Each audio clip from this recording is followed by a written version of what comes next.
আম খাওয়ার পর ফেলে দিলেন আঁটি, ভাবলেন গড়াগড়ি খাবে। কিন্তু সত্যি কি তাই?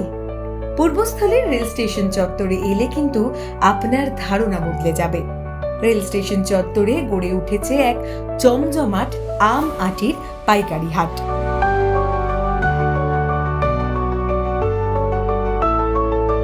প্রতিদিন বিকেল 4টে থেকে সেখানে শুরু হয় বেচাকেনা। কালনা, কাটুয়া, নবদ্বীপ, মন্তেশ্বর, সমুদ্রগড়, কৃষ্ণগড় এমন বহু এলাকা থেকে বস্তাবন্দি আঁটি নিয়ে হাজির হন স্থানীয় মহিলা কর্মীরা। এই আঁটি বিক্রি করে তারা রোজগার করছেন দিনে প্রায় 90 থেকে 100 টাকা, যা 2 মাসের জন্য হলেও এনে দিচ্ছে পরিবারের আর্থিক স্বস্তি। এই আঁটিগুলির গন্তব্য বিহার, ঝাড়খণ্ড এবং দক্ষিণবঙ্গের বিভিন্ন নার্সারি। সেখানেই আঁটি থেকে তৈরি হয় আম গাছের চারা।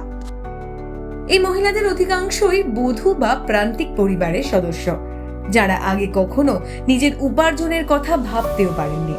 এখন তারাই দিনভর হেঁটে হেঁটে সংগ্রহ করছেন আমের আঁটি। কখনো আম বাগান থেকে, কখনো রাস্তার পাশ থেকে, আবার কখনো বাজার বা হাটে পড়ে থাকা আমের ছড়া থেকে। তারপর অজান্তেই ঘোরাচ্ছেন স্থানীয় অর্থনীতির চাকা।